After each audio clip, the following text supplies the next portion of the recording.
se va a hacer vacunas en adulto mayor. Pero para esto vamos a conversar algunos datos generales acerca de la población adulta mayor aquí en nuestro Perú. Son datos del Instituto Nacional de Estadística Informática. ¿Y qué es lo que debemos saber? Es que la población adulta mayor representa aproximadamente el 13%. ¿Esto qué quiere decir si lo ponemos en números fáciles de entender? Que de cada 10 pacientes que ustedes vean, lo probable es que uno va a ser adulto mayor. Con esto, qué quiero decir? Que debemos de ser conscientes de que debemos aprender a manejar población adulta mayor. La esperanza de vida es de aproximadamente 76 años.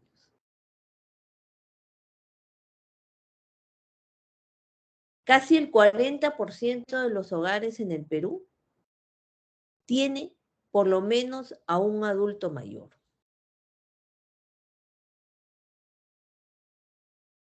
Lamentablemente, el 14% de esta población no cuenta con nivel educativo o solo tiene nivel inicial.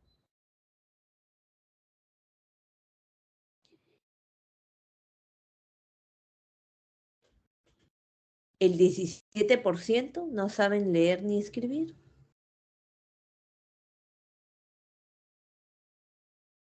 Y otro dato más triste es que el 26% de las mujeres adultas mayores son analfabetas.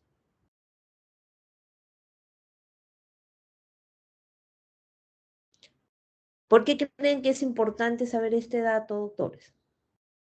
¿Creen que el hecho de que los pacientes cuenten con un bajo nivel educativo va a interferir en el tratamiento que ustedes les den? Pónganse a pensar en eso. ¿Van a entender su receta? ¿Van a entender las indicaciones?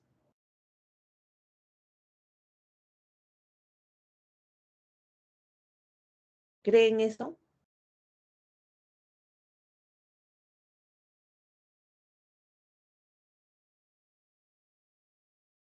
¿O va a ser más complejo tratarlas?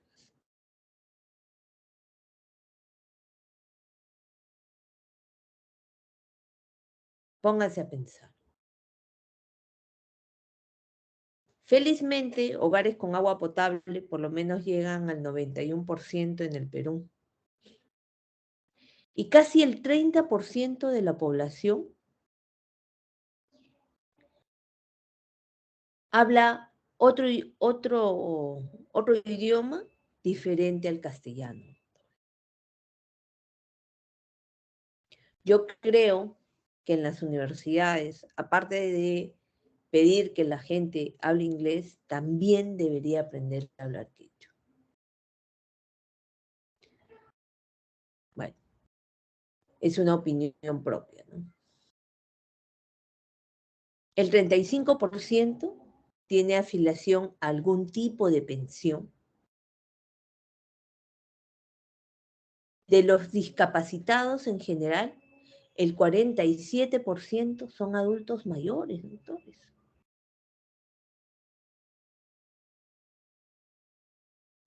Y casi el 56% de los adultos mayores pertenecen a la población económicamente activa.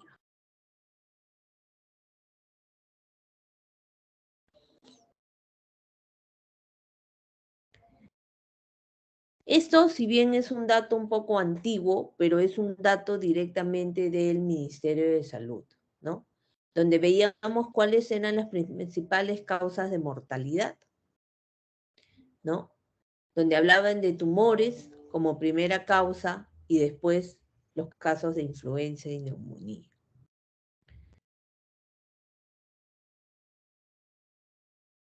Seguimos buscando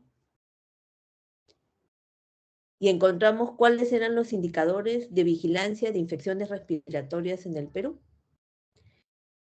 Encontramos una revisión del 2019 donde hablaban que las neumonías en mayores de 60 años, si ustedes se van dando cuenta, los casos detectados iban aumentando.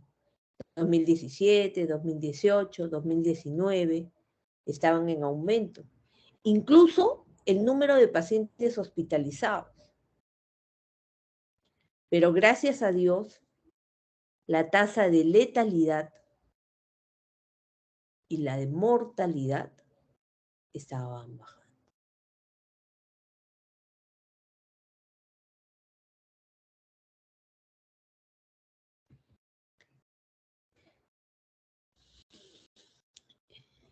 Empezamos a buscar cuáles eran los cronogramas de vacunación en adultos mayores. Encontramos una española que hablaban que para los adultos mayores ellos recomendaban la vacuna de difteria tétanos, una dosis de refuerzo a partir de los 60 años. La de la gripe, que era anual, la neumocócica, una sola dosis, y la de herpes zóster.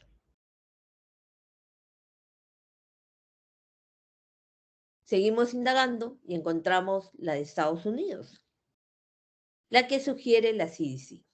Entonces, ¿qué tenemos? Ellos que sugieren, tenemos la vacuna de la influenza inactivada o recombinante,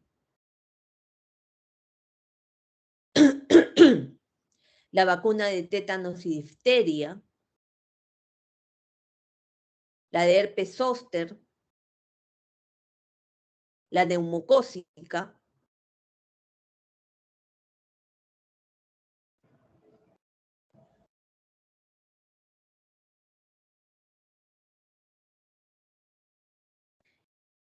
entonces, perdón. Empezamos a buscar aquí en el Perú. Y empezamos por lo más simple, saber qué vacunas estaban incluidas en el esquema nacional de vacunación. Brian, ¿ves mi pantalla? Sí, doctora. ¿Ves bien? ¿Sí? No. Sí, se observa. ¿Se mejora ahora?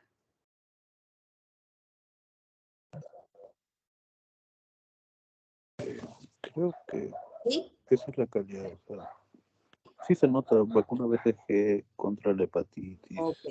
Te voy a pedir que por favor seas tan amable que nos leas todas las vacunas que están incluidas en el esquema nacional. Porque ustedes sabrán que la del COVID es una vacuna de emergencia, ¿correcto? Así. Por favor, si fueres tan amable. Ok, doctora. Bueno, está la vacuna del BCG, vacuna contra la hepatitis B, la pentavalente, la toxoide de tétano pediátrico, también contra la Haemophilus influenzae tipo B, contra la poliomielitis inyectable y oral, contra el rotavirus, la antineumocóquica, contra la sarampión, paperas y rubiola, sarampión y rubiola, contra la varicela, antimalárica, contra la difteria, pertussis y tétano de adulto, la combinada, también la contra el Es virus del vacuna de papiloma humano. difteria, tétanos para adultos, por si acaso. La DT es vacuna de difteria, tétanos para adultos. ¿Ok? Okay. Y la última es contra la influenza. Ok.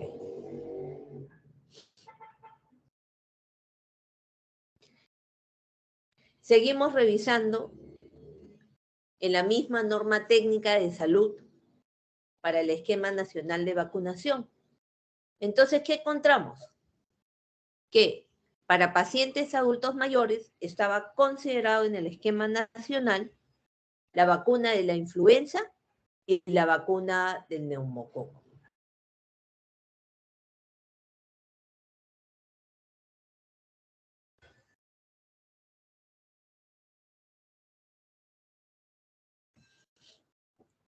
¿Por qué es importante vacunar?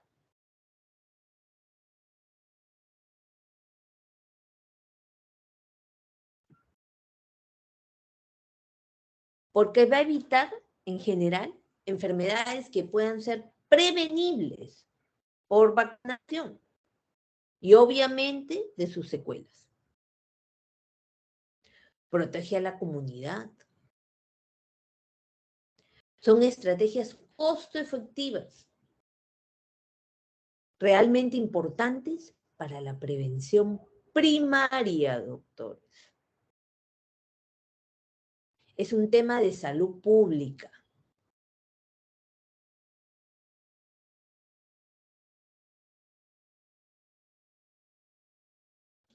En general, hay varias formas de clasificar vacunas. Una forma, por ejemplo, es de acuerdo a su antígeno. Si es vírica o es bacteriana. De acuerdo a su tecnología, también se pueden clasificar. Pueden ser vivas atenuadas, por ejemplo, la varicela. Pueden ser inactivadas, tienes la de la influenza. Puede ser toxoide, la difteria, tétanos. Y el otro gran grupo que son las recombinantes, polisacáridas, etc.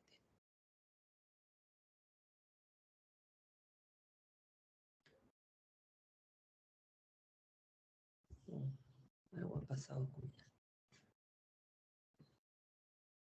¿Qué es lo que se ha notado en adultos mayores? Es que hay, en general, una baja tasa de vacunación. También interfieren los problemas de la inmunidad, o sea, la inmunosenescencia, que eso ustedes ya saben que ocurre en adultos mayores. Y obviamente las comorbilidades o pluripatología.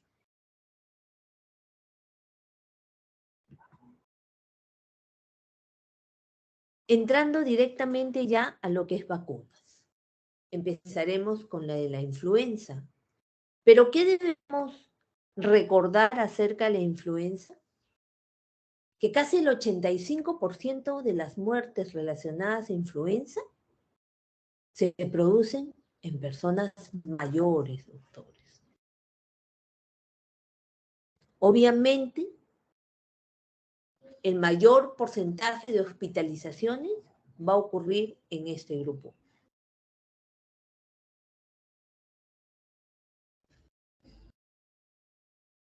Este virus pertenece a la familia Orthomyxoviridae. ¿Y por qué se caracteriza? Porque es un virus inestable y en general impredecible. Las infecciones causan inmunodepresión.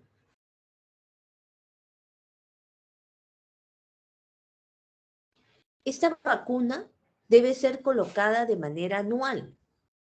¿Por qué? Porque esta se actualiza todas las temporadas. ¿Por qué? Porque el virus muta.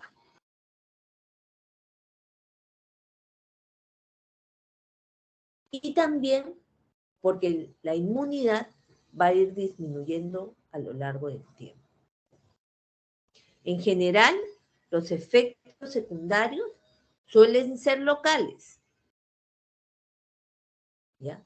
Y también realmente poco probables.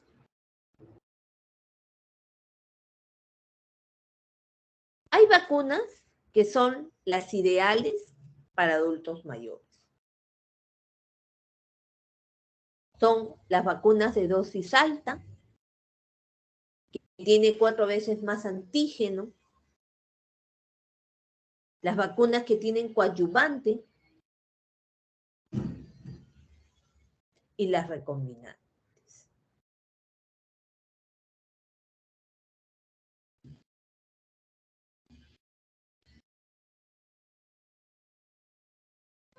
Aquí dan a dosis estándar.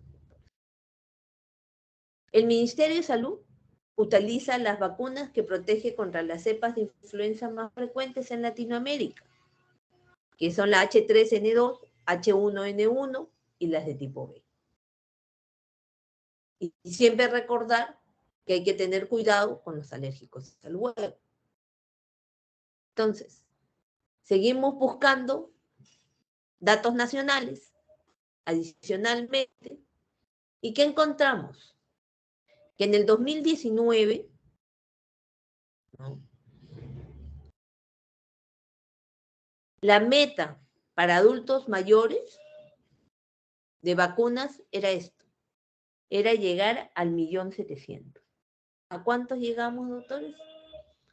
Al 0.3%. ¿Pueden creerlo, doctores? ¿Solamente ese porcentaje fue el vacunado?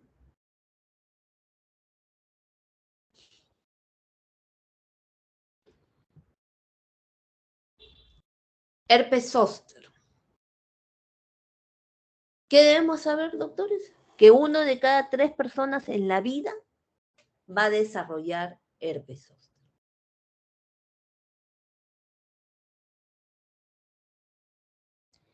¿Y qué características adicionales vamos a tener en un adulto mayor? Que estas pueden presentarse como erupciones atípicas. ¿Qué quiere decir? Doctores, un momentito, por favor.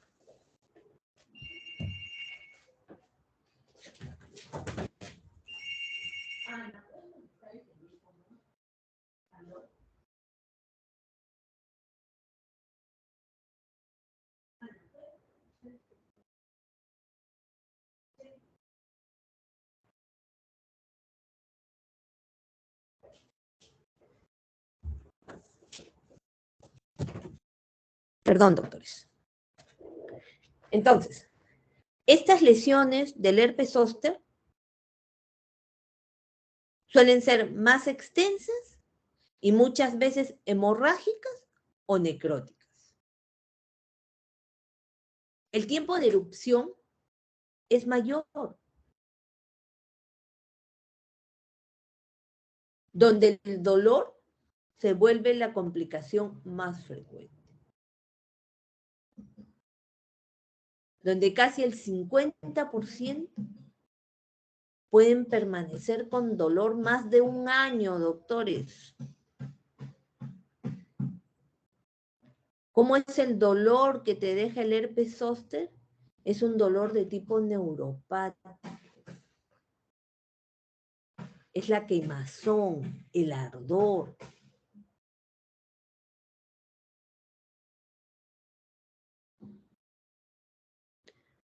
¿Cuáles son los factores de riesgo en general?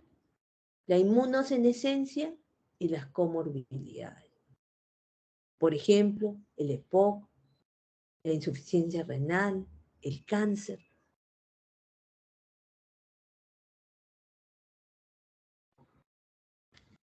¿Qué es lo que se recomienda?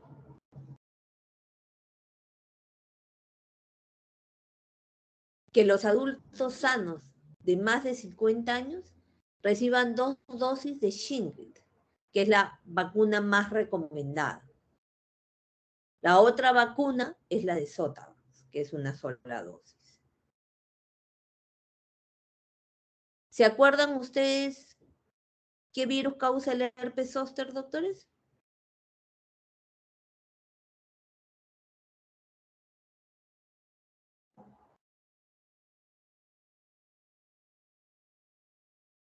¿Ninguno? Varicela, doctor. Exacto, es el mismo virus de la varicela, doctores.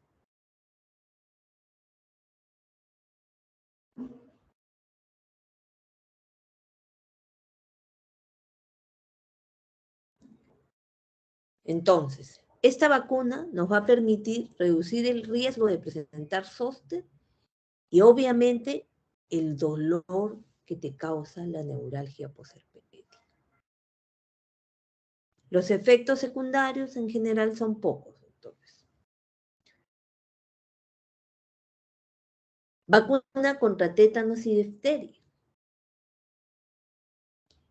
se considera que se debe colocar refuerzos cada 10 años, si es que han recibido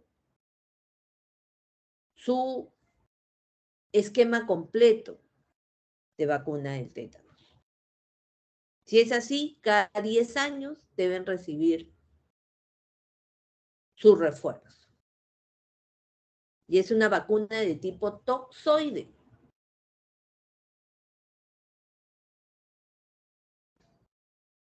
¿Qué debemos recordar, doctores? Que las esporas de esta bacteria, que es el Clostridium tetani, que lo vamos a encontrar más que nada en el suelo, en el polvo, en el estiércol, cuando ingresan al cuerpo a través de las lesiones de piel, se convierten en bacterias activas. Y estas van a liberar la tétanoespasmina. Esa es la neurotoxina. Te va a causar espasmos, rigidez muscular, lo que se conoce como opistótomo.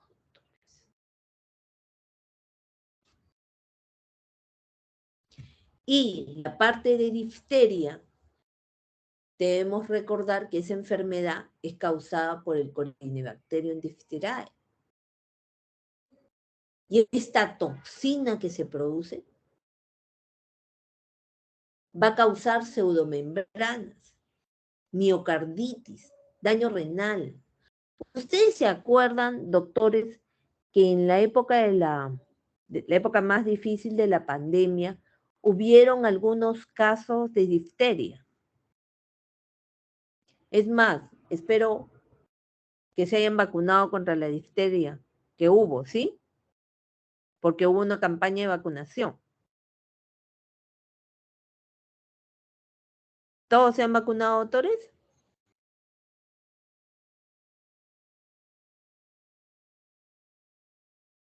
¿No se han vacunado, doctores?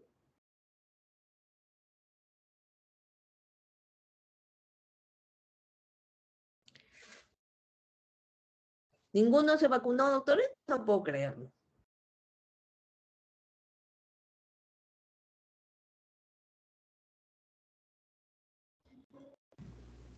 Yo no me Doctor. vacuné, doctora. ¿Ah? Yo no me vacuné contra la difteria. Bueno, lo ideal es que lo piensen, doctores, ¿eh? Deberían ser vacunados. ¿Qué es lo que se vio, doctores, cuando en los casos de difteria? Que estos se presentaban generalmente en países donde el sistema de vacunación era muy pobre, ¿no? Entonces, por ejemplo, en países como Haití, Venezuela, que tenían ya un mal sistema de salud, ellos no habían estado vacunando. O, en todo caso, la gente no se iba a vacunar.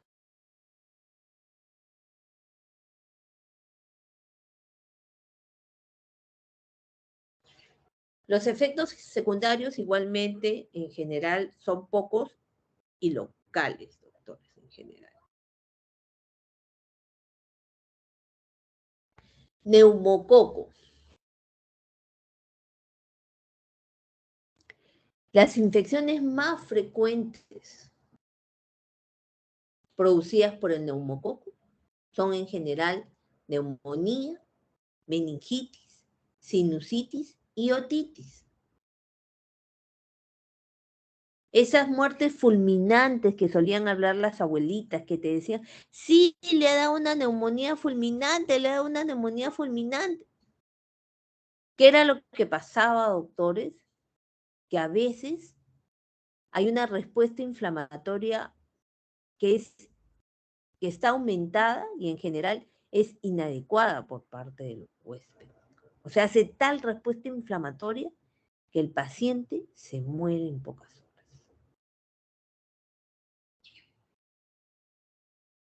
En adultos, casi el 37% pueden presentar bacteremia.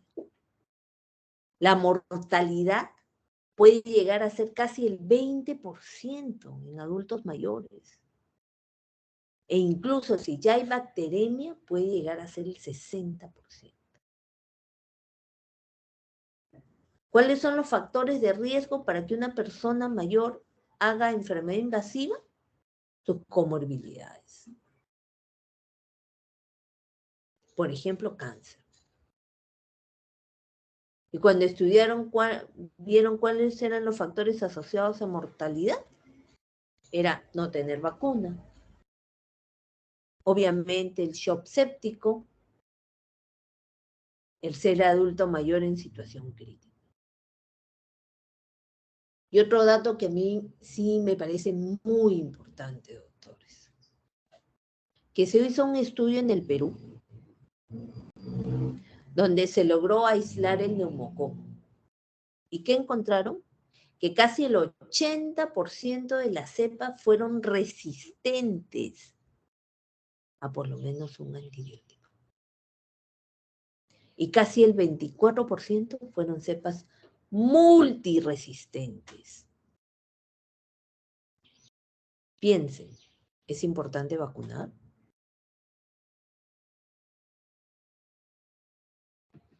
¿Qué creen? Obviamente ustedes ya saben que el neumococo es el Streptococcus pneumoniae, ¿no? Y en general se considera que hay dos grandes tipos de vacunas. Las vacunas conjugadas y las no conjugadas.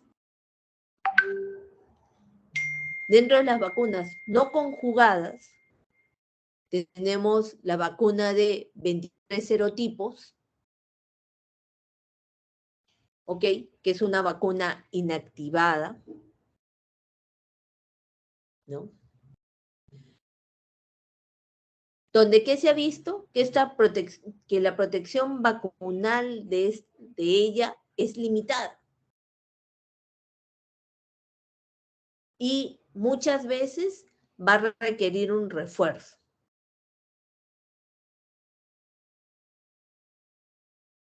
Y después tenemos la vacuna conjugada, que actualmente hay de 15 y de 20 serotipos. Ha habido de 7, de 10, de 13, pero actualmente ya hay de 15 y de 20 serotipos. Una sola dosis. Y obviamente es conjugada porque está unida a una proteína, que es la CRM-197. La de 13 serotipos, que es la que nos ha dado la que da el Ministerio de Salud del Perú de manera gratuita, cubre 13 serotipos, que son la 1, 3, 4, 5, 6A, 6B, 7F, 9B, 14, 18C, 19A, 19B, 19F, perdón, y 23F. Y la de 20 serotipos son las que tiene estas 13 más los 7 serotipos adicionales, que son la 8, la 10A, la 11A, 12F, 15B, 22F y 33F. En total, 20. En general, sus efectos secundarios también suelen ser locales y escasos. Entonces, con este cuadro me van a entender mejor. Tenemos aquí las vacunas, ¿ok? Entonces, ¿qué es lo que sucede? La vacuna polisacárida de 23 serotipos activa células B y esto nos va a ayudar a formar los anticuerpos. ¿Sí? La vacuna conjugada es la que está unida a una proteína, ¿ok? ¿Sí? Activa células B, pero también activa células T.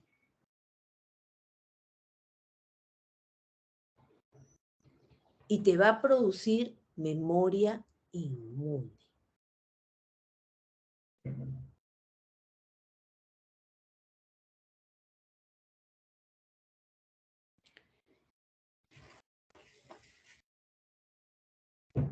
Y otra de las cosas es que también las vacunas conjugadas se encontraron que reduce el estado de portador nasofaríngeo.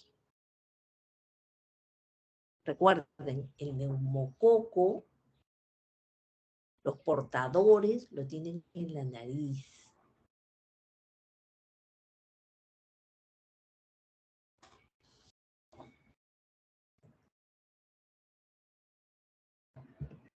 Entonces, ¿qué encontramos de datos peruanos? Que en el 2019, doctores, pese a que la vacuna es gratuita y que la da el Ministerio de Salud, solamente se llegó a vacunar el 20% de la meta. La vacuna que da el Ministerio es la de 13 serotipos. ¿Ya? Esa vacuna estaba como 300 soles en ese tiempo, hasta más.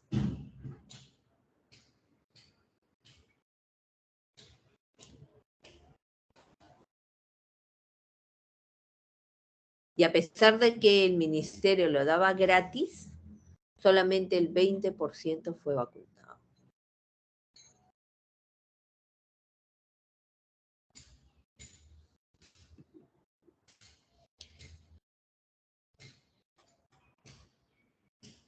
Entonces, ¿qué es lo que en general se recomienda, doctores? Es que los pacientes que reciban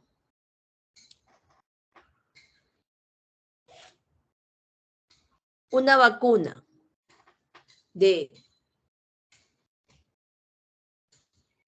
conjugada de 13 serotipos o de 15 o de 20, nunca deben administrarse de manera, o sea, al mismo tiempo, simultáneamente, con una vacuna no conjugada de Neumo 23 o Neumo 23, como le llaman.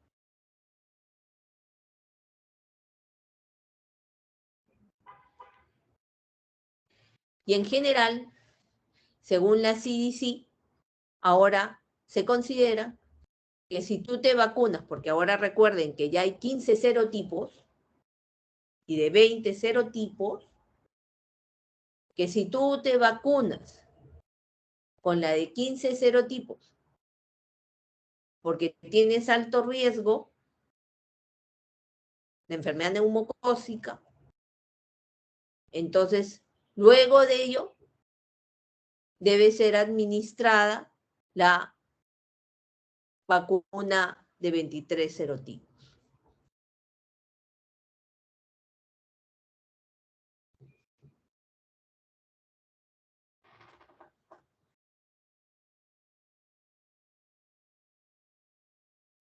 Y si en general ustedes, o mejor dicho, el paciente ya se vacunó con una de 23 serotipos, la no conjugada, deben esperar por lo menos un año para vacunarse con la conjugada.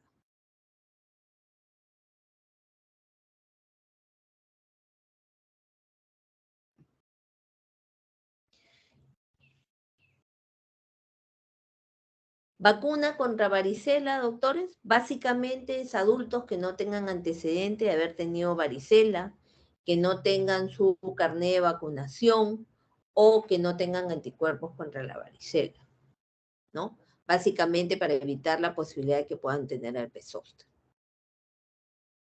Vacuna contra COVID, doctores. Estos son datos reales, doctores, que hemos encontrado que en el mundo el total de casos ya llega a 590 millones. El número de muertes ya sobrepasa los 6 millones, doctores.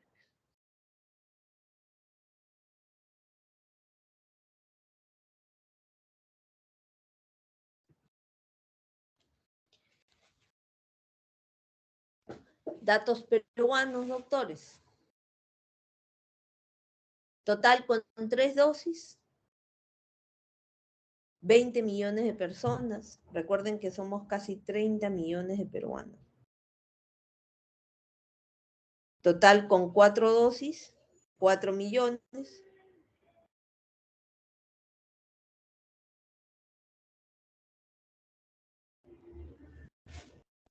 Que hemos visto obviamente en los estudios una vez que empezó las vacunas, es que la mortalidad empezó a bajar una vez que se empezaron a aplicar las vacunas. Obviamente en población adulta mayor.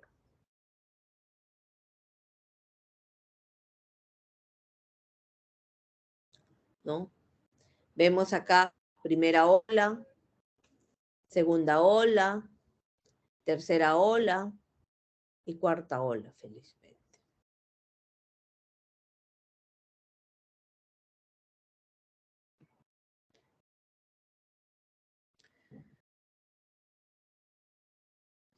¿Qué vemos, doctores? Vacunación, tercera dosis en adultos mayores. Falta casi un 20% para la tercera dosis de refuerzo en pacientes adultos mayores de 80. ¿No? Y vemos acá los datos para pacientes entre 60 y 80 años.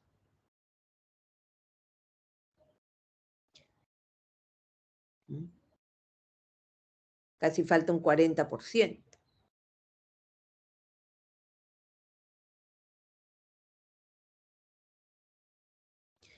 ¿Qué se vio con respecto al COVID, doctores, y los adultos mayores? Se vio que hubo mayor morbimortalidad, donde se dio mucha importancia también de las comorbilidades, la presentación atípica de esta enfermedad,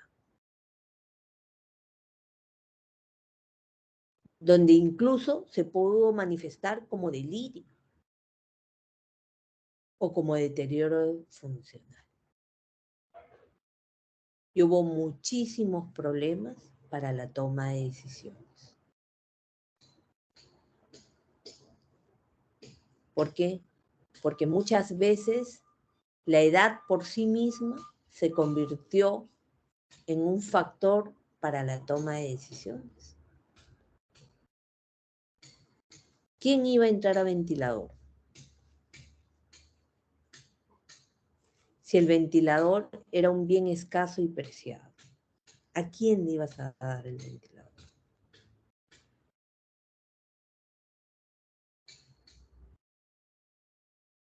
Donde se vio la importancia de la evaluación de fragilidad y obviamente lo que era el manejo paliativo.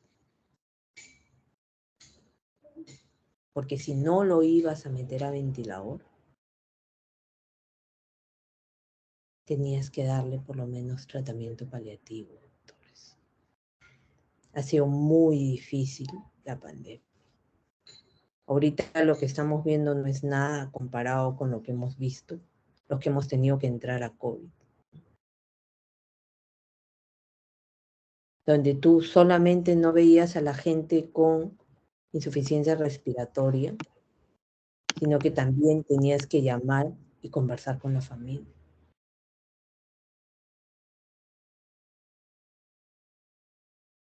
Y decirles que su familiar se iba a morir. Ha sido muy difícil. Yo creo que nadie se imagina todo lo que hemos pasado, los que hemos trabajado en COVID. ¿No? Porque una cosa es que tú lo veas de la televisión, que digas, ay, qué pena. Pero estar todos los días, todo el día, viendo eso es complejo, doctores. Entonces nosotros debemos tratar de que mejore el sistema de salud. Tratar de disminuir, o sea, si hay una enfermedad que se puede prevenir con vacunación, hay que hacerlo, doctores.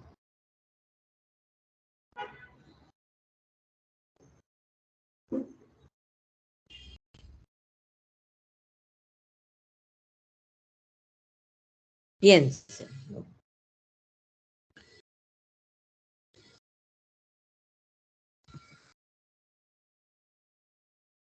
En general, 2 de cada 3 personas fallecidas eran adultos mayores.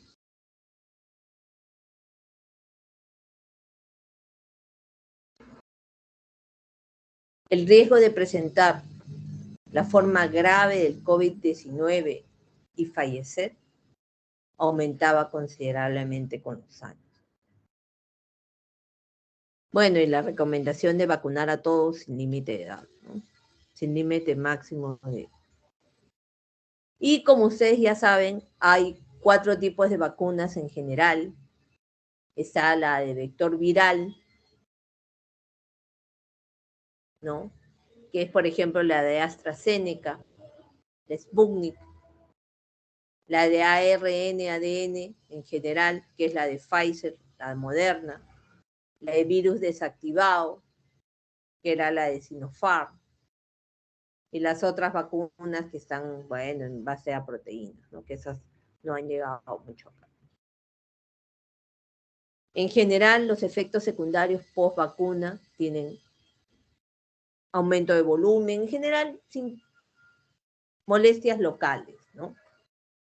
Y los casos graves son raros, doctores. Dentro de ellos tienes anafilaxia, que eso, bueno, eso no hay forma de saber. El síndrome de trombosis trombocitopenia, que se vio más que nada con la Johnson. Y que se vio que era poco frecuente de presentación en mayores.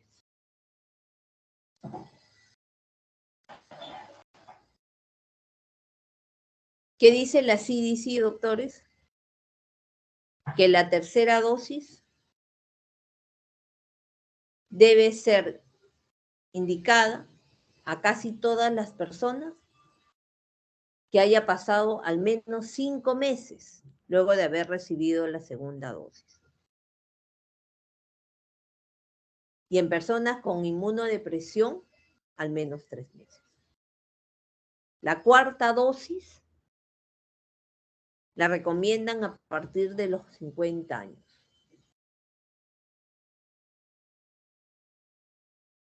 Y 4 meses después del primer refuerzo. Y para personas con inmunodepresión moderada o grave. Oh, perdón. Un ratito, doctores. Me ha perdido una diapositiva. Se me ha movido la diapositiva. Un momentito.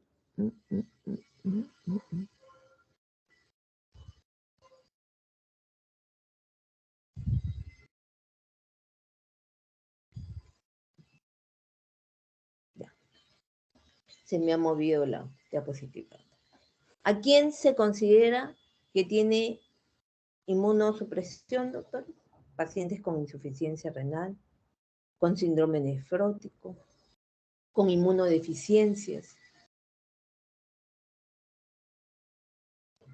con iatrogenia, que le causa inmunosupresión, cáncer, virus de inmunodeficiencia humana, enfermedades de Hodgkin, los leucemias, las linfomas, los mielomas, los pacientes que han recibido trasplantes, los que tienen asplenia congénita o adquirida, o alguna hemoglobinopatía.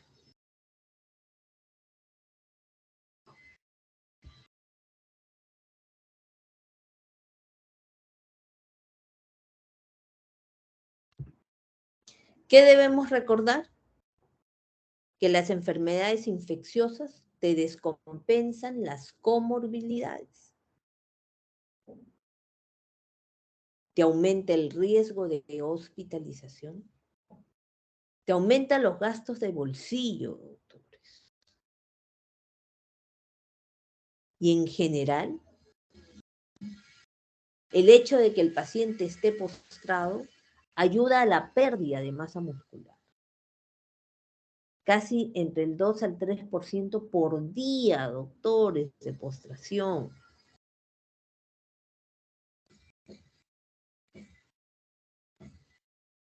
Obviamente, mayor mortalidad. Y recuerden, doctores, el aumento de la resistencia bacteriana a los antibióticos.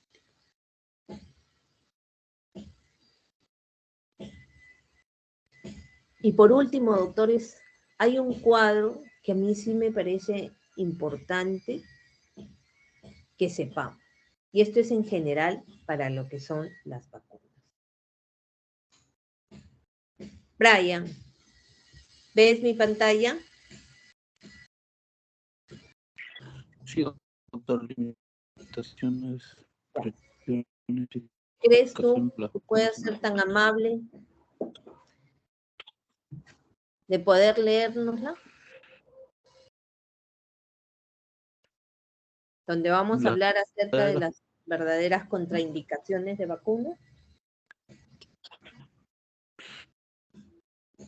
doctor, Ya, las Brian, por verdaderas favor. condiciones de vacunas.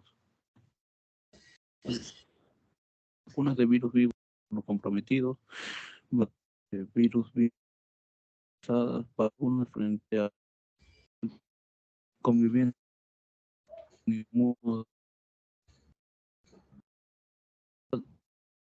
reacción a una dosis previa de alguna vacuna, hipersensibilidad o reacción alérgica grave previa a algún componente de una vacuna, en día aguda en los 7 días siguientes, una dosis previa vacuna antitoferina, rango de edad fuera de lo establecido en la ficha técnica, cualquier otra contraindicación que se especifique como tal en la ficha técnica de cada vacuna. Limitaciones y precauciones de la vacunación. Vacunas inactivadas e inmunocomprometidos. La reacción adversa grave a una dosis previa de la vacuna de la tosferina, neuropatía inestable o progresiva, aplazar la vacuna antitosferina mientras persista la inestabilidad, enfermedad aguda, moderada o grave. Vacunas vivas, recepción en los últimos 7 meses de líneas contenidos con anticuerpos, y vacunas vivas, recepción en los 11 meses de inmunoglobulina. Historia de Guillain-Barré en las 6 semanas posteriores a la administración de una vacuna. ¿Por qué es importante conocer esto, doctores? Porque ustedes siempre le van a preguntar. Y le van a decir, ¿y me puedo vacunar? ¿Y me puedo vacunar? Tengo un poco de secreción nasal, ¿me puedo vacunar?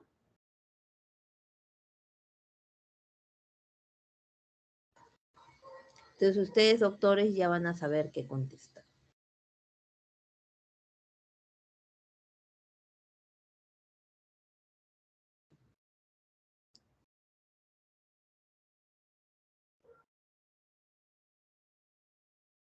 No sé si tienen alguna pregunta, doctores. ¿Todo ha quedado claro?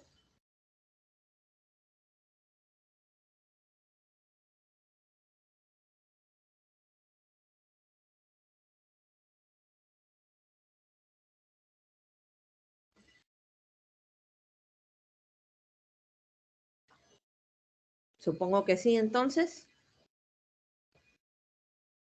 Bueno, si todo ha quedado claro, doctores, empezaremos con la exposición en 2 minutos. ¿A quién le toca exponer, doctores?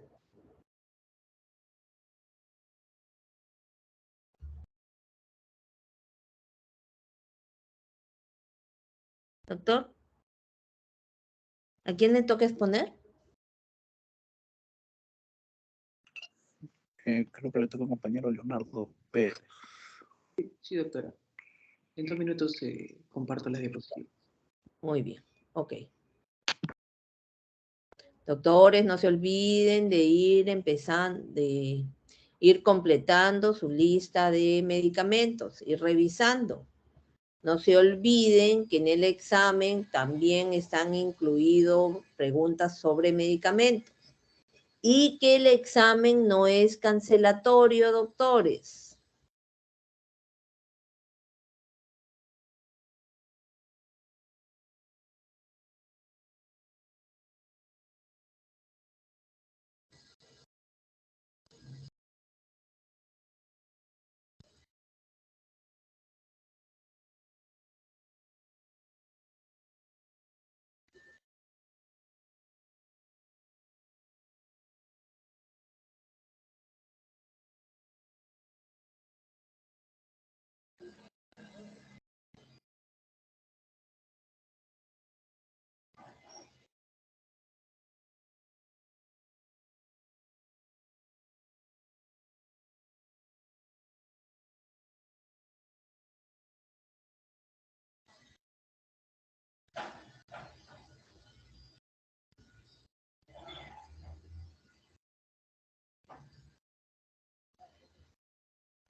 ¿De autores?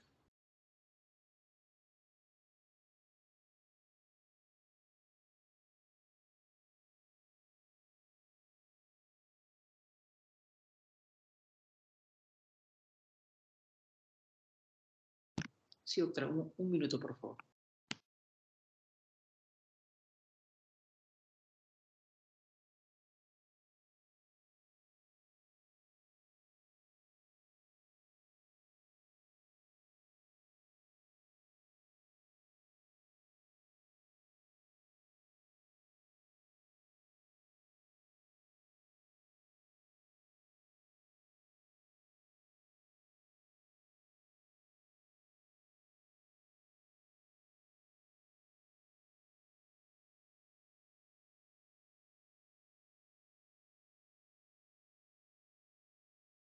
¿Se puede observar la diapositiva, doctora?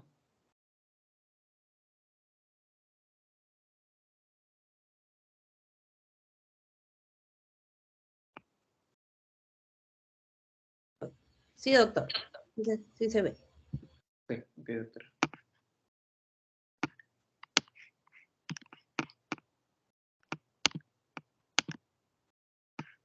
Buenos días, doctora, compañeros. En esta oportunidad a mí me ha tocado hablar sobre el seminario 5 que corresponde a incontinencia urinaria y fecal.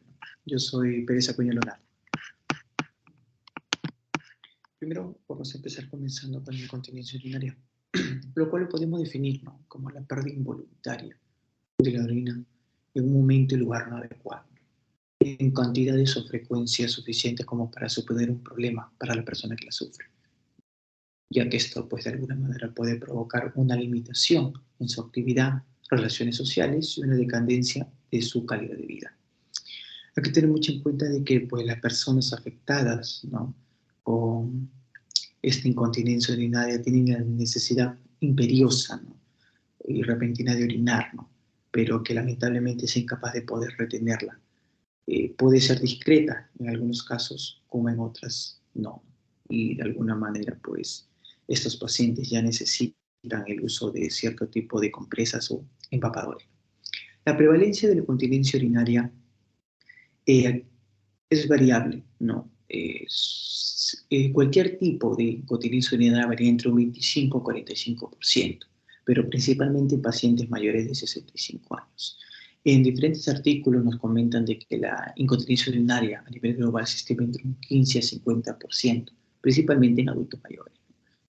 Hay que tener mucho en cuenta que la proporción de la incontinencia urinaria entre tanto masculino como femenino va a ser, pues, mayor en las mujeres que se encuentren por encima de los 65 años. Ya cuando hacemos, pues, una prevalencia a los 85 años entre varones y mujeres, vemos que el porcentaje ya se asimila, ¿no? Y hay que tener mucho en cuenta de que nos dicen que a partir de 2050 ya va a haber un incremento de la población del adulto mayor, lo cual va a estar asociado también a un incremento, pues, de esta incontinencia urinaria. Hay que tener en cuenta que la evidencia epidemiológica de la incontinencia urinaria, pues, siempre va a estar asociada a la población que envejece, ¿no? Esto aumenta la prevalencia, ¿no?, y la severidad, pues, de la incontinencia urinaria, ¿no? Hay que tener en cuenta que mayormente el porcentaje de la incontinencia urinaria aumenta en pacientes que tienen mayores de 65 años. Hay que tener mucho en cuenta que también, pues, cuáles son los síntomas generales que nosotros podemos asociar a esta incontinencia urinaria, ¿no? Obviamente el principal y más importante es la pérdida involuntaria de la orina. En algunos pacientes también pueden presentar dolor, principalmente con el llenado de la vejiga o al momento de orinar, ¿no? Podemos encontrar una debilidad progresiva del chorro urinario, ¿no? El paciente puede presentar además presencia o no de vaciamiento completo de la orina, de la vejiga. Puede haber un aumento en la frecuencia al orinar, ¿no?, que muchas veces nos asocia a una infección a nivel de la vejiga. Muchas veces hay necesidad de llegar rápidamente al baño, ¿no?, o pérdida de la orina debido a que no se ha llegado a tiempo a los servicios higiénicos, ¿no? Hay cierto tipo de cambios al orinar, principalmente asociado a procesos o alteraciones del sistema nervioso, ¿no?, principalmente, pues, accidentes cerebrovasculares, caídas, hematomas sudorales, lesiones de la médula espinal, esclerosis múltiple, ¿no?, ya que estos pacientes de edad avanzada siempre están asociados mucho a deterioro cognitivo, depresión, demencia, Alzheimer y cierto tipo de procesos neurológicos o alteraciones neurológicas, ¿no? Pérdida de la orina, como sabemos, pues se impide las actividades, o también después de una cirugía, ya que en estos pacientes que presentan incontinencia urinaria, su calidad de vida cada vez es menor. Y obviamente asociado también a sus relaciones sociales, ¿no? Infecciones frecuentes también en la vejiga que pueden asociarse, ¿no?, con esta incontinencia urinaria. Hay que tener en cuenta de que hay diferentes tipos de incontinencia urinaria. En primer lugar, podemos tener una incontinencia urinaria de urgencia.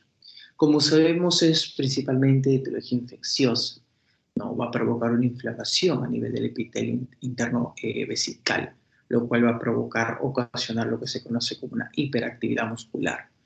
En estos pacientes, lamentablemente, no da tiempo, ¿no?, de llegar al baño tras sentir la ansiedad de orinar, por lo cual pues, estos pacientes se orinan mucho antes de llegar al baño. Pero, ¿qué otras características importantes se asocian a la incontinencia urinaria de urgencia? Bueno, porque va a haber una inestabilidad del detrusor, ¿no? Y obviamente, pues, el componente esfinterino sí se va a encontrar normal. ¿Qué causas podría asociarse esta incontinencia urinaria de urgencia? Podemos tener, por ejemplo, una contracción idiopática, ¿no? No suprimida en el detrusor, inestabilidad, el envejecimiento, que es uno de los más importantes, hiperreflexia, ¿no?, principalmente de enfermedades neurológicas como esclerosis múltiple, Parkinson, ¿no? Y pues son importantes, pues son las infecciones del tracto urinero, ya sea agudas o crónicas, ¿no? Que el paciente, ¿qué va a presentar, ¿no?, qué tipo de síntomas? Bueno, la necesidad urgente de orinar, que aparece repentina, una micción frecuente que puede ser durante el día o durante la noche, muchas veces nicturia, molestia o distensión abdominal y una pérdida involuntaria. Si hablamos de una incontinencia urinaria por rebosamiento, se produce principalmente por una inestabilidad a nivel del músculo detrusor, ¿no? Ahora, entre la realización del esfuerzo y la pérdida de orina siempre va a haber un pequeño intervalo de tiempo.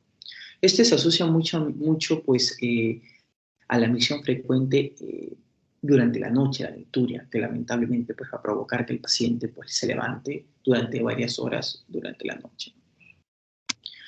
Tenemos un importante que también es uno de los más importantes y característicos, que es la incontinencia de esfuerzo o de estrés. Como sabemos, es el más frecuente, ¿no?, y consiste pues, en la pérdida de orina involuntaria que se produce pues, durante cierto tipo de actividades que va a realizar el paciente, como toser, estornudar, ¿no?, una risa, una carcajada o cierto tipo de ejercicio. Hay que tener en cuenta que en este caso la pérdida de orina es pequeña, ¿no?, o inmediata durante el esfuerzo. Lamentablemente, pues como vemos que la pérdida de orina se realiza durante las actividades diarias, el paciente muchas veces puede aislarse y deprimirse progresivamente pues, a causa de esta incontinencia por esfuerzo o de estrés. Ahora, ¿cuáles son las causas importantes? Bueno, puede haber pues, una hipermovilidad de la uretra por pérdida de un soporte, principalmente de la unión uretra-vesical, ¿no?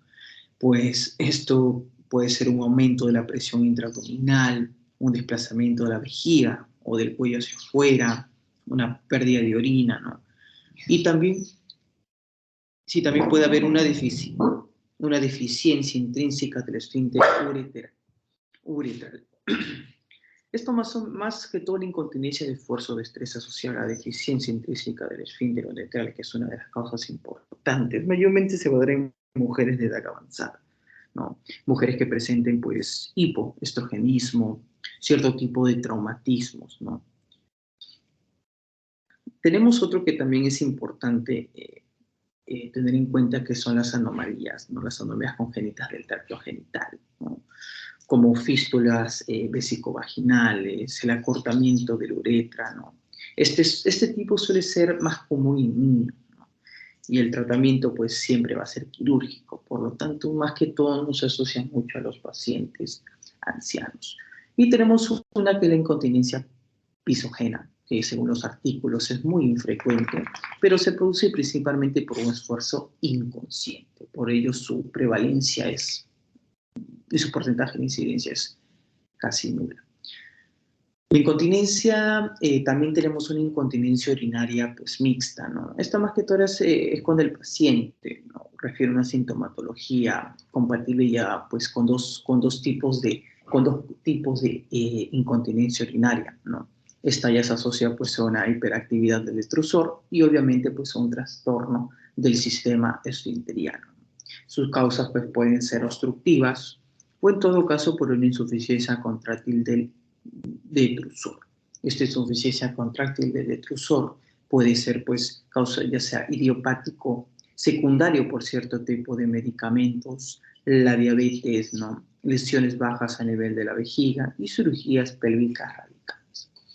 Entonces, la fisiopatología de la incontinencia urinaria, ¿no? Ya hablamos sobre su definición, sobre sus tipos. Fisiopatológicamente, pues, según los diferentes artículos que he podido observar, no existe una explicación para el incremento de la incontinencia urinaria, ¿no? En pacientes de edad avanzada, pero sí hay cierto tipo de factores que pueden predisponer a la aparición de la incontinencia urinaria, ¿no? Entonces, hay que tener en cuenta que principalmente la función uretral y vesical parecieran deteriorarse con el paso de los años. Eso es uno de los factores importantes. El aumento de la sensibilidad vesical, ¿no? La disminución de la presión uretral y la disminución de la contractilidad vesical, ¿no? Hay que tener en cuenta que pues, cuando hay un incremento del detrusor hiperactivo asintomático, siempre va a estar asociado a una disfunción del vaciamiento vesical, ¿no? Por un detrusor hipoactivo, ¿no? Y este porcentaje va a provocar, ¿no? Pues nos va a permitir de alguna manera poder medir el residuo postmiccional diario, ¿no? Tanto en varones como en mujeres. Entonces, ¿qué factores podrían provocar, pues, como se dice, este incremento del detrusor hiperactivo, ¿no? Esta disfunción uretral, ¿no? Más que todos los factores que podríamos asociarlo según los artículos, podría ser una diabetes mellitus o alteraciones neurológicas centrales o periféricas, ¿no? Que pueden pues incrementar, ¿no? La posibilidad de que estos pacientes en edad avanzada pues cursen con un detrusor, ya sea hiper o hipoactivo, que se asocia a una incontinencia urinaria de urgencia o muchas veces una retención urinaria secundaria. Hay que tener en cuenta que también el deterioro del sistema nervioso central puede alterar cierto tipo de mecanismos de la continencia urinaria. Hay que tener en cuenta que hay algunas enfermedades de pequeños vasos a nivel de la sustancia blanca en el cerebro que también pueden producir cierto tipo de incontinencia urinaria, principalmente el Parkinson, ¿no? Este Parkinson más que todo se asocia pues a la incontinencia urinaria o un síndrome de vejiga hiperactiva. Y obviamente mientras el paciente va aumentando con la edad, obviamente el deterioro va a ser mayor.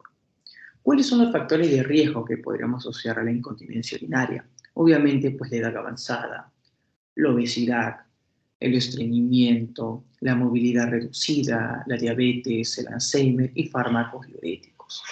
En el caso de las mujeres es importante resaltar que pues también podríamos asociarlo como factores de riesgo el parto vaginal, la menopausia o en muchos casos hay mujeres que han sufrido de una histerectomía y que muchas veces posteriormente puede asociarse como factor de riesgo para la incontinencia urinaria.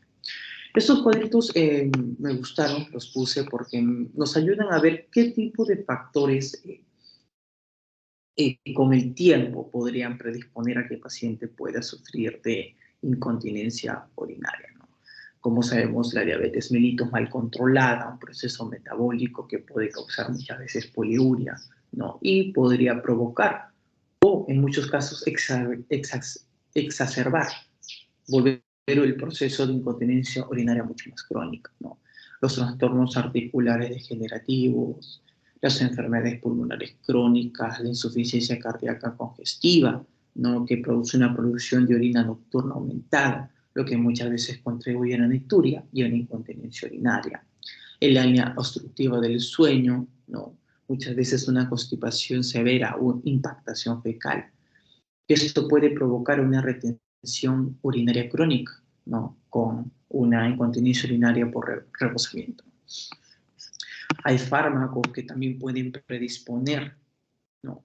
Como los agonistas alfa-adrenérgicos, los agonistas alfa-adrenérgicos, los inhibidores de la enzima convertidora de angiotensina que pueden causar tos y a la vez exacerbar, volver el proceso más crónico a la incontinencia urinaria.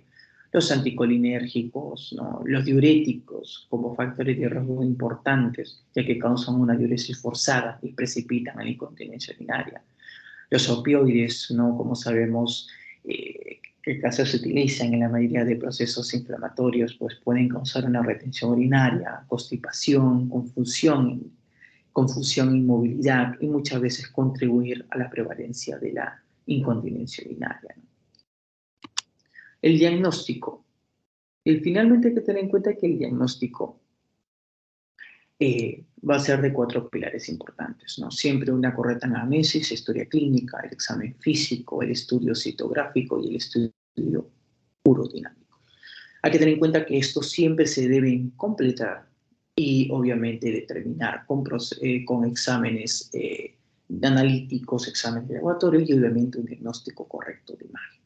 En la anamnesis, obviamente, en nuestro pacientito vamos a ver los datos de la pérdida de orina, cantidad, fecha de inicio, evolución, en qué posición se da, si esta pérdida se relaciona con los esfuerzos o no, existencia o no de urgencia miccional previa, qué síntomas se asocian a esta incontinencia urinaria como disuria, polaquiuria, nicturia, ¿no?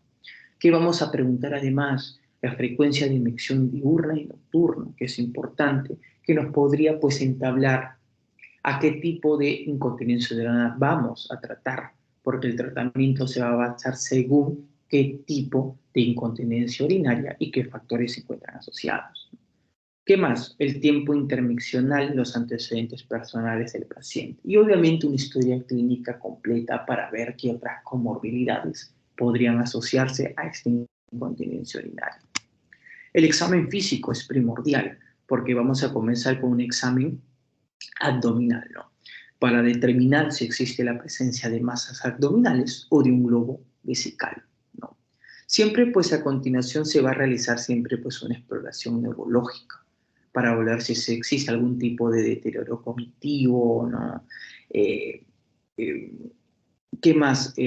Ver si, pues, hay la presencia de trastornos a nivel de la marcha, cierto tipo de alteraciones que se asocian a la focalidad neurológica, una sensibilidad perineal, ¿no? Acá muy importante va a ser la maniobra de Valsalva. Ahora, existe también a nivel de la mujer, se tiene que hacer un examen vaginal para ver si pues, esta incontinencia urinaria puede asociarse a una vaginitis atrófica o un cistocelia, ¿no? Y el examen rectal, ¿no? Que obviamente tenemos que observar por medio de la palpación, ¿no? Del examen pues, anal.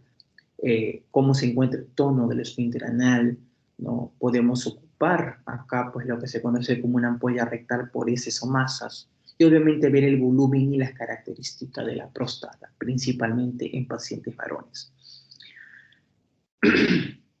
Ahora, en muchos casos en las mujeres también debemos realizar un examen físico para valorar o no la existencia pues, de un prolapso vesical, ¿no? O hay que tener mucho en cuenta que para poder evaluar la motilidad uretral importante en el examen físico para la incontinencia urinaria es el test de hisopo o de Ketik. Entonces, vamos a hablar rápidamente sobre las diferentes pruebas que podemos encontrar, ¿no? Si vamos a nosotros examinar rápidamente la sensibilidad y motricidad, debemos evaluar todos los dermatomas, ¿no? Es decir, evaluar las extremidades inferiores, que se asocian, que indican principalmente las raíces sacras y lumbares, ¿no? Que obviamente están comprometidas con la sensibilidad del área, ¿no? Trastornos de la marcha, de la simetría facial, temblores, mala coordinación, dificultad del lenguaje, ¿no? Para ver si hay asociación a algún tipo de patología neurológica. Hacemos un examen vaginal en mujeres, ¿no? Ponemos a la paciente en una posición de litotomía y con la vejiga semillera. Y se inspecciona el introito, ¿no? Se va a valorar principalmente los niveles de estrógeno. Se valora el grado de descenso del piso pélvico y obviamente se le dice a nuestra pacientita que puje con el objeto de reproducir la incontinencia. Importantísimo. La prueba del hisopo o Ketik, que nos permite valorar, importante, la movilidad uretral. Obviamente hay que tener en cuenta que la pérdida de orina durante los esfuerzos sin hipermovilidad sugiere, pues principalmente se asocia, ¿no? A una deficiencia intrínseca del esfínter. Entonces ponemos a nuestro paciente en una posición de litotomía y se mide pues la hipermovilidad de la uretra, ¿no? ¿Qué vamos a colocar? ¿Cómo medimos esta hipermovilidad de la uretra? Por medio de un un instrumentito que es una punta de algodón, que va a estar lubricado, obviamente estéril, ¿no? Es un hisopo. Y lo vamos a poner pues en la uretra, hasta la unión uretrovesical. Obviamente hacemos la maniobra de Valsalva, que pues, como decir, que hará que con la cola, ¿no? Con este del aplicador, es decir, este hisopo, vamos a distribuir un arco que va entre 0 a 30 grados, ¿no? Bueno, desde el nivel horizontal hacia las demás posiciones, ¿no? Y obviamente si vemos que este arquito, que se puede medir por medio de ya se me olvidó el nombre, un instrumento que nos permite ver los grados, si se encuentra entre 30 a 60 grados, obviamente este pacientita va a presentar pues, o experimentar una incontinencia de esfuerzo. Es importantísimo entonces esta maniobra, esta prueba de hisopo de Gettig, ¿no? Pues las otras pruebas de esfuerzo, rápidamente podemos tener al paciente en una posición de litotomía, ¿no? Un paciente se puede encontrar de pie y con la vejiga semillena se le pide que realice esfuerzos, ¿no? Y se observa, vamos a observar si nuestro pacientito hay salida o hay fugas de orina, o en todo caso, si hay fugas de orina a nivel del meato, pues uretral, ¿no? Obviamente las mujeres con incontinencia de esfuerzo, pues se va a observar que va a perder inmediatamente, rápidamente la orina, ¿no? Pero como chorros pequeños, ¿no? O como unas cuantas gotas, ¿no? Entonces, obviamente, si vemos esa pérdida en estas mujeres en forma de gotas de manera inmediata, obviamente, pues esta prueba de esfuerzo va a ser positiva. Y finalmente la prueba de Marshall-Boyne, que es importante porque nos permite investigar y determinar la pérdida de orina, principalmente durante los esfuerzos, ¿no? Mientras se ofrece un apoyo en la uretra hipermóvil, ¿no?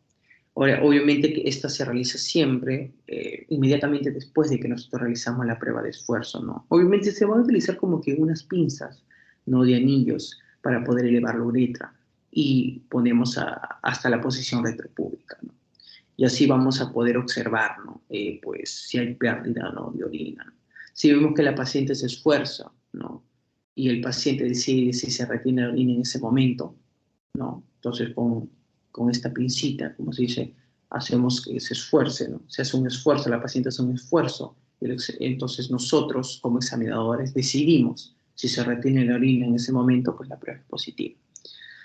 ¿Qué otros, como sabemos? Sí, una correcta anamnesis, una historia clínica, un examen físico. Pero siempre tenemos que asociar a unos estudios complementarios, ¿no? Que son importantísimos, como un hemograma completo y los niveles de uricreatinina sérica importantes para valorar la función renal. Un examen completo de orina, y obviamente para estudiar correctamente la orina y ver si hay presencia o no de sedimento. El urocultivo, importante para poder destacar si algún tipo de microorganismo está provocando una infección del tracto urinario. Obviamente las ecografías renales, vesicales, prostáticas, que obviamente nos van a permitir finalmente esta ecografía renal, vesical y prostática valorar, ¿no? La morfología, identificar pues si hay algún tipo de patología que causa en esta incontinencia. La urografía intravenosa excretoria, que es útil, ¿no? Útil para sospechar fístulas, ¿no? Fístulas urinarias o pues uréteres ectópicos, ¿no? Y un estudio urodinámico que es importante para poder explorar, ¿no? Determinar la actividad funcional del aparato urinario inferior, ¿no? Obviamente tanto en su fase de llenado como de vaciado vesical. Obviamente es importante tener en cuenta también la cistourestroscopía, ¿no? Que es importante. ¿Por qué? Porque no es necesaria para la evaluación, ¿no? En todos los pacientes que presentan incontinencia urinaria, pero principalmente está indicada en pacientes que presentan hematuria, piuria estéril, ¿no? Entonces, o muchas veces una incontinencia severa de urgencia, ¿no? O infecciones urinarias recurrentes. Entonces, esta citourestroscopía se asocia, pero principalmente en cierto tipo de casos asociados a esta incontinencia urinaria. La urodinamia, que es una herramienta de diagnóstico, sí es importante, que ya está aceptada mundialmente hace 30 años, que ayuda muchas veces a evitar cirugías innecesarias, ¿no? Y que obviamente, pues, cuando se decide, ¿no? Que el paciente tiene incontinencia urinaria, pues no va a ver de qué, pues, este proceso quirúrgico va a ser beneficioso o no para este pacientito, ¿no? Entonces es importante siempre la urodinamia. Y bueno, la inmunología, que es importante, ¿no? El diagnóstico diferencial me parece importante este cuadrito porque para finalmente llegar al tratamiento de la incontinencia urinaria tenemos que saber el tipo de incontinencia urinaria y cuáles más o menos van a ser pues, sus diferencias para poder indicarla. Por ejemplo, un hito sintomático, la incontinencia es debido a la disuria. Si el paciente presenta uretritis o una vaginitis atrófica, esto causa disuria y urgencia con incontinencia. En pacientes de depresión, ¿no? También va a ser diferente. Las limitaciones de la movilidad en pacientes geriátricos, ¿no? Y el enclavamiento fecal, ¿no? Entonces, estos tipos de síntomas muchas veces se asocian a cierto tipo de consecuencias. Entonces, eso de alguna manera nos puede permitir establecer qué tipo de tratamiento vamos a realizar para finalmente llegar a nuestro tratamiento, ¿no? Obviamente, lo más importante, pues lo que se utiliza, pues son ejercicios musculopélvicos, que es el ejercicio de Kegel, ¿no? Que tiene un buen éxito, según los artículos, en el tratamiento de la incontinencia urinaria, ¿no? En los prolaxos de órganos pélvicos, en trastornos de defecación y el odor pélvico crónico, ¿no? Crónico. Obviamente, pues el paciente es importante porque debe cumplir este programa de rehabilitación, ¿no? Obviamente, pues las contracciones o lo que se conoce como el ejercicio de Kegel deben convertirse ya en un hábito para estos pacientes, ¿no? Que deben realizarlo pues principalmente durante toda la vida, ¿no? ¿Cómo es? Bueno, al paciente se le pide, ¿no? Que efectúe una sesión de 10 contracciones musculares, ¿no? Y cada una de ellas debe sostenerla durante 3 a 5 segundos, luego en reposo durante 10 segundos, ¿no? Entonces, debe realizar 10 contracciones, cada contracción debe sostenerla durante 3 a 5 segundos y entre cada contracción dar un reposo de 10 segundos. Y bueno, y cada serie de 10 contracciones debe repetirse entre 5 a 6 veces al día, ¿no? Que debe distribuirse de manera equitativa. Y eso de alguna manera pues tiene una tasa importante de éxito en pacientes que presentan pues esta incontinencia urinaria. Los tratamientos paliativos, principalmente pues los pañales absorbentes y las bolsas colectoras de orina. Tenemos también las medidas higiénicas y dietéticas. Obviamente, pues en estos pacientes de todas maneras tenemos que realizar pues un régimen dietético importante, ¿no? Para evitar de alguna manera exacerbar el proceso de la incontinencia urinaria. Estos pacientes deben utilizar pues una ropa con sistemas de abertura y cierre sencillos, ¿no? Elásticos o cierto tipo de prendas que contengan el velcro, ¿no? Hay que reducir el consumo de sustancias excitantes, pues como alcohol, el café, el té, ¿no? Debe haber una hidratación óptima, principalmente en las mañanas, ¿no? Una hidratación matutina. Siempre hay que modificar el patrón de ingesta de líquidos, ¿no? Principalmente en las tardes y noches, 2 horas antes de acostarse. Hay que tener siempre mucho cuidado con eso. Hay que reducir los cambios en la terapia farmacológica, ¿no? De otras comorbilidades que pueda presentar el paciente, ya que, por ejemplo, los diuréticos se asocian mucho a la incontinencia urinaria, ¿no? Hay que modificar el hábito del paciente pues, anciano, ¿no? Por ejemplo, disminuyen las barreras arquitectónicas, ¿no? El anciano siempre debe disponer de un orinal o una colla sanitaria para poder utilizarlo de manera precisa, ¿no? Hay que modificar también pues, la composición corporal, ¿no? Por ejemplo, tiene que tener el paciente pues, un tratamiento nutricional correcto y ejercicios aeróbicos que son importantísimos, como la caminata, el baile, la bicicleta, y obviamente el ejercicio de Kegel, que es importantísimo y tiene una alta tasa de efectividad, ¿no? Obviamente promover la autoimagen y la autoestima, ya que muchos de estos pacientes pues cursan con procesos psicológicos, ¿no? Se aíslan, ¿no? Tienen baja autoestima, entonces muchas veces esta psicoterapia para poder tratar la autoimagen y la autoestima es importantísima, ¿no? Y obviamente siempre formar y fortalecer las relaciones sociales, ¿no? Salidas, paseos, reuniones, etc., ¿no? Otros importantísimos tenemos los dispositivos mecánicos como los conos vaginales, los bestiarios, la estimulación eléctrica, que es importantísima, que también he visto que se utiliza mucho, que es la estimulación eléctrica funcional intravaginal, ¿no? Principalmente a nivel del músculo pélvico, ¿no? Que nos permite tratar la incontinencia urinaria, ¿no? Es mediante electrodos, ¿no? Electrodos vaginales, que van a estimular principalmente las ramas aferentes del debido poder interno, ¿no? que obviamente pues esto va a provocar una contracción que refleja principalmente los músculos del piso pélvico, mejorando pues de alguna manera la incontinencia urinaria, ¿no? La terapia conductual, la psicoterapia y la terapia farmacológica, ¿no? Que principalmente lo que se van a utilizar es la dolteridona, que es un antimuscarínico selectivo para los receptores vesicales. Otro importantísimo que también se va a utilizar pues, es la oxibutinima, que tiene una acción mixta, tanto anticolinérgica como relajante muscular, ¿no? La dosis recomendada son de 2,5 miligramos cada 8 horas, ¿no? Y la soliferacina, ¿no? Que es un antimuscarínico M3 selectivo, ¿no? Obviamente esta terapia farmacológica siempre debe estar acompañado de tanto la psicoterapia como los ejercicios, una correcta dieta y obviamente pues una correcta fomentar principalmente las relaciones sociales. Finalmente el tratamiento quirúrgico de la incontinencia urinaria de esfuerzo según los artículos han aumentado, ¿no? Y los puse porque me gustaría que alguno, ¿no?, los pueda buscar en internet y poder verlos con mayor detenimiento, ¿no? Como las técnicas suprapúbicas, ¿no?, la suspensión con aguja y otras técnicas quirúrgicas que se están utilizando, ¿no? Finalmente, el pronóstico en el ámbito quirúrgico se utiliza principalmente por lo que conocemos como la técnica de cabestrillo o sling, que ha mostrado una gran tasa de éxito en casi un 87,1%.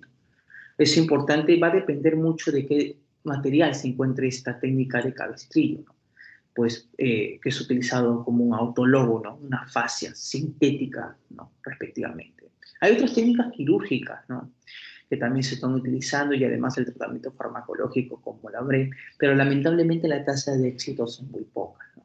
Entonces hay que tener mucho en cuenta de que actualmente el mejor tratamiento para estos pacientitos son los ejercicios, ¿no?, como el ejercicio de Kegel, una psicoterapia, una buena dieta y una terapia farmacológica, ¿no? Pero los procesos quirúrgicos son asociados ya pues en una incontinencia urinaria pues de una manera mucho más crónica. Para ir terminando, vamos a avanzar rápidamente por la incontinencia fecal. Como sabemos, la incontinencia fecal se va a definir, ¿no?, como un pasaje recurrente, incontrolable de la materia fecal o gases por el ano, que ocurre durante más de un mes, ¿no? Pues esta incontinencia fecal pues son personas con una edad de desarrollo mental de a lo menos 4 años, pero en este caso vamos a hablar en los pacientes adultos mayores. La epidemiología de la incontinencia fecal por heces sólidas ocurre en un 2% y por heces líquidas en un 7%. Estas cifras se elevan 45% más entre las personas que se encuentran principalmente en las casas de reposo, principalmente las pacientes adultos mayores. En América Latina se encontró una asociación importante de epidemiología o de prevalencia de 1,7% en adultos mayores de 18 años, pero vimos que esta incontinencia fecal aumentó, no, de manera exhaustiva en aquellos pacientes adultos mayores. Y obviamente, pues estas cifras muchas veces de la incontinencia fecal son realmente bajas durante la epidemiología o durante el proceso de data, debido a que muchos de los pacientes tienen mucha vergüenza de poder relatar a su médico que padecen de esta condición vergonzosa. Ahora, ¿cuáles son los mecanismos de continencia e incontinencia fecal? ¿No? Hay que tener mucho en cuenta que la continencia fecal depende, ¿no?, de un conjunto de factores, pero nunca de uno solo, ¿no? Hay que tener en cuenta que debe haber siempre una interrelación, ¿no?, que nos permite, pues, que nos lleve a que este paciente pueda presentar, pues, una incontinencia fecal. Entonces, ¿qué factores nosotros nos aseguran que nuestro paciente pueda tener una continencia fecal normal, ¿no? Obviamente las estructuras anatómicas, ¿no?, la capacidad de dilatación rectal, una buena contracción del músculo estriado, una función normal del esfínter anal interno, una conservación del reflejo rectal inhibitorio, heces suficientemente consistentes, una conservación de la sensibilidad de la mucosa en el canal anal, ¿no?, una conservación de los automatismos y reflejos medulares y del tronco cerebral. Pero hay que tener en cuenta que uno de los factores más importantes es la consistencia de las heces, ¿no? cuando esta consistencia es líquida, ¿no? Puede asociarse pues principalmente a la causa de la incontinencia fecal, ¿no? Y obviamente si está pues estas heces cuando no son suficientemente consistentes, ¿no? Tienen un material pues ya líquido y lo asociamos a otra alteración de estos factores, podríamos estar hablando ya de una incontinencia fecal propiamente dicha. La etiología, importantísima, ¿no? Puede ser pues un ámbito neurológico, metabólico, etiario, de edad avanzada, importante, ginecostrético, digestivo y quirúrgico, ¿no?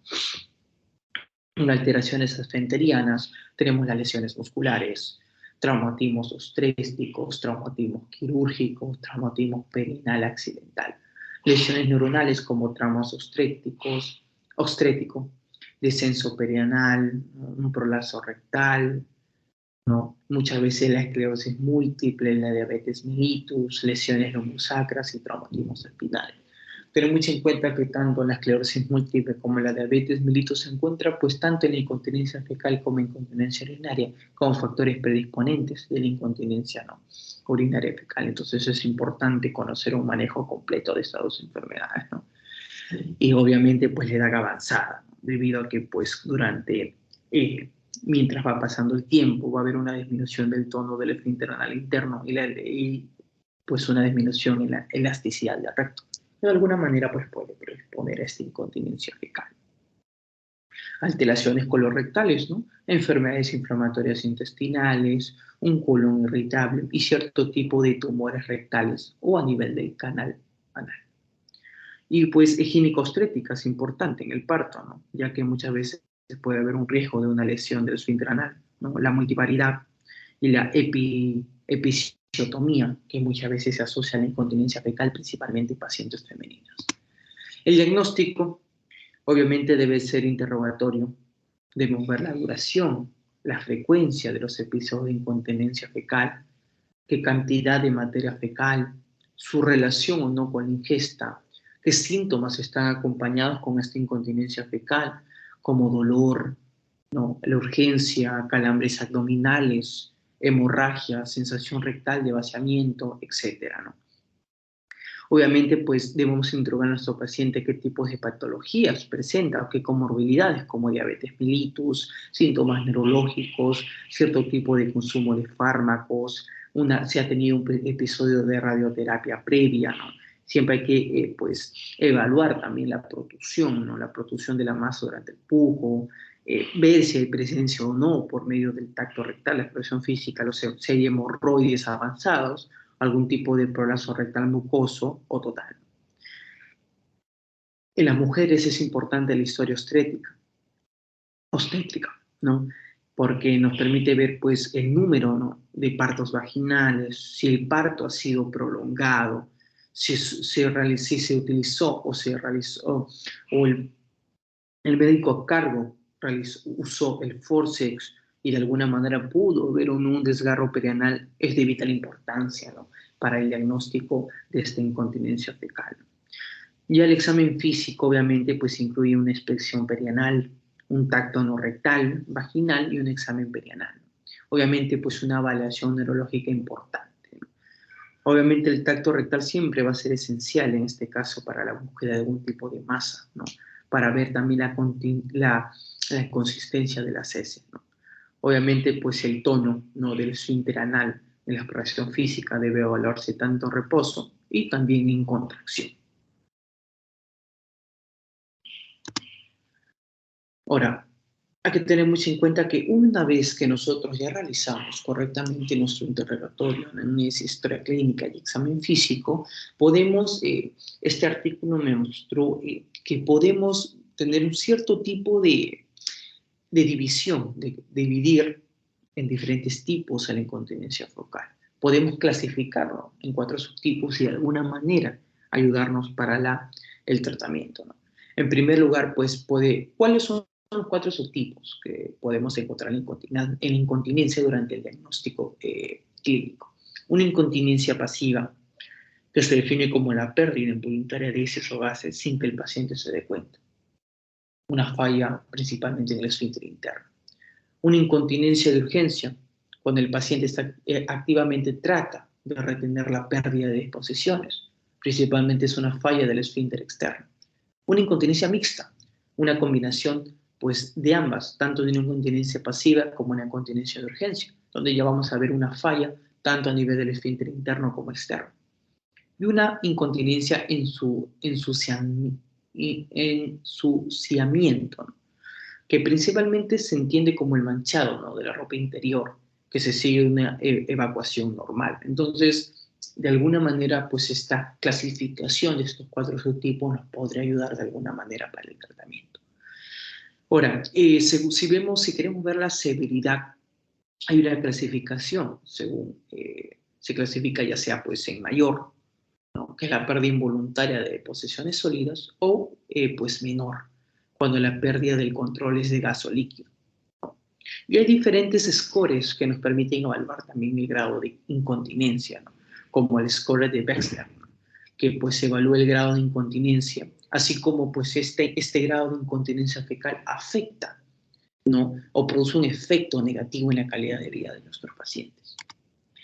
El diagnóstico, obviamente, ya va a ser pues nuestra endoscopía, ¿no?, principalmente pues la anoscopía, la proctosigmoidoscopía, que son importantes por medio del endoscopio, un equipo flexible, ¿no? Podemos realizar pues ya una colonoscopia total que nos va a dar pues un mejor panorama si hay algún tipo de alteración anatómica a nivel de los intestinos, ¿no? Los exámenes anorrectales funcionales, según los estudios, se está utilizando pues la manometría anorrectal, ¿no?, que pues cuantifica principalmente pues el déficit, ¿no?, funcional tanto del esfínter anal interno como externo. La latencia de los nervios pudendos, que es más que todo pues para poder medir, ¿no?, la latencia motora, ¿no?, del nervio pudendo, ¿no?, que obviamente pues tiene una conducción nerviosa importante a nivel de la espina isquiática y la contracción del esfínter, ¿no? Entonces, pero lamentablemente pues este examen que he podido ver en los artículos de la latencia de los nervios pudendos no permite evaluar más que todo el índice real del daño neural, ¿no? Entonces, no está todavía muy bien pues esclarado. También tenemos la electromiografía, ¿no?, que es importante porque nos va a proporcionar más que todo una información de la integridad neuromuscular del canal anal que se encuentra en reposo. Además, también durante las contracciones voluntarias y tras diversos estímulos, ¿no? Pero lamentablemente esta electromiografía también ha pasado a un segundo plano, ¿no? Debido a que, más que todo, pues ya antes se utilizaba para evaluar el daño esfínterico, pero actualmente ya se ha pasado mucho de lado, ¿no? Tenemos los exámenes inmunológicos de imagen, como la endosonografía, donde se utiliza un traductor que rota 360, ¿no?, que está montada en una sonda, y que es importante porque nos permite pues obtener imágenes tanto de los esfínteres como de los niveles del canal anal, ¿no? Hay que tener en cuenta que la endosonografía anal es efectuada, ¿no?, principalmente por un clínico experimentado, ¿no?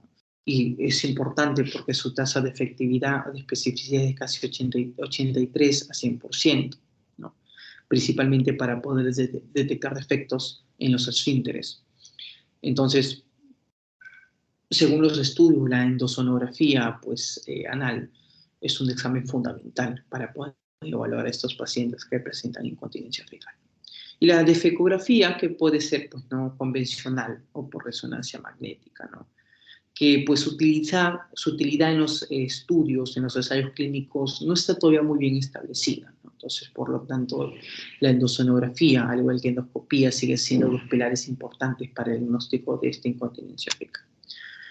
Y finalmente, para terminar, pues el tratamiento, que primero debe ser conservador. Acudir siempre pues al retrete en intervalos determinados y evitar obstáculos que limiten el acceso al baño, ¿no? En pacientes ambulatorios debe ser una dieta rica en fibra, ¿no?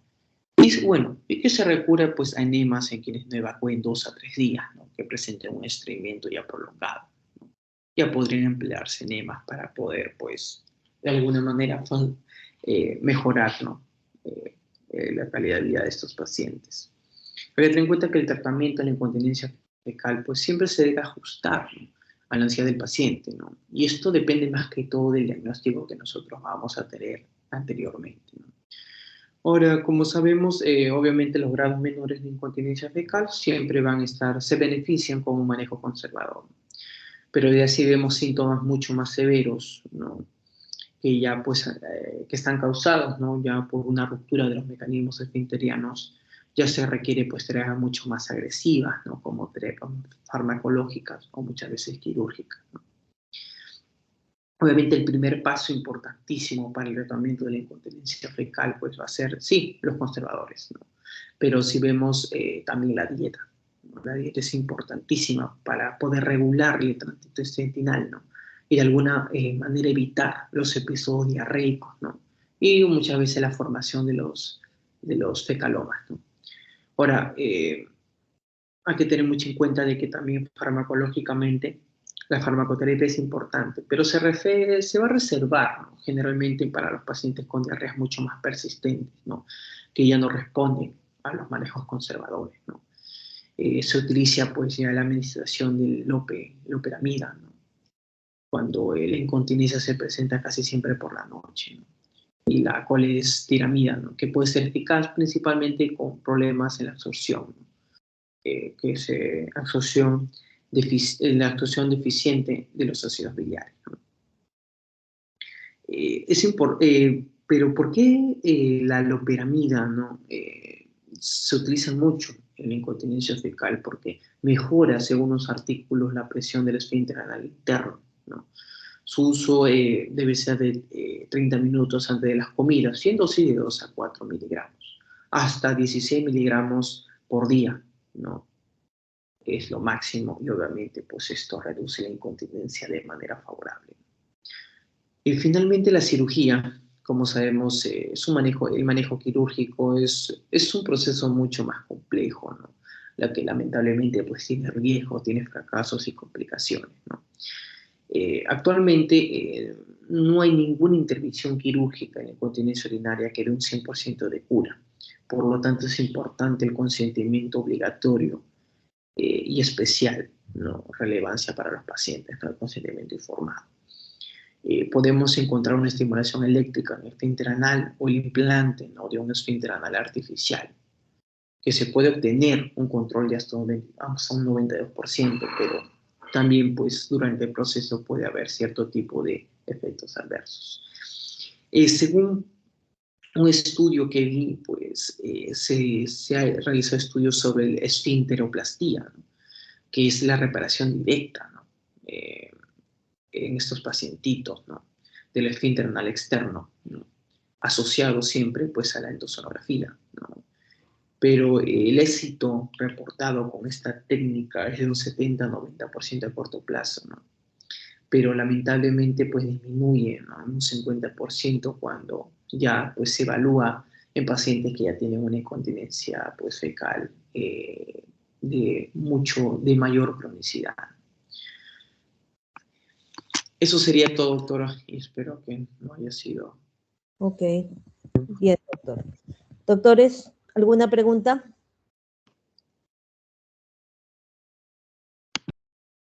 ¿No? Bueno, ya, doctores, se acabó la reunión. Por si acaso, doctores, no olviden que para el examen tiene que ser con cámara prendida, no pueden dar en un celular. ¿Está bien? ¿Se entendió? Sí, doctora, Sí, una pregunta adicional. No quiero llantos, doctores, ¿ah? Ya, Doctora, ok. ¿de cuántas preguntas va a ser el examen y cuánto tiempo va a 20 durar? preguntas, doctores, 20 preguntas. ¿Y cuánto durará el examen? 45 minutos, doctores. Yo creo que debería darles 10. ¿Qué piensan? ¿10 más, doctora? 10 minutos nomás, doctor. ¿10 minutos más? Ah, minutos No, más. doctores, no 10 minutos más. En 10 minutos nomás. Ya, ya, doctores. Muy bien. ¿Están avisados, ah? Ya. Muy bien, Está bien, doctores. doctora. Lean, ahí va. Doctora, entonces el horario aún está por confirmar, ¿no? Sí, el horario está por confirmar, doctores. Ok, doctora. Si es que Ya. sería por la tarde, estaría bien, creo. Ya.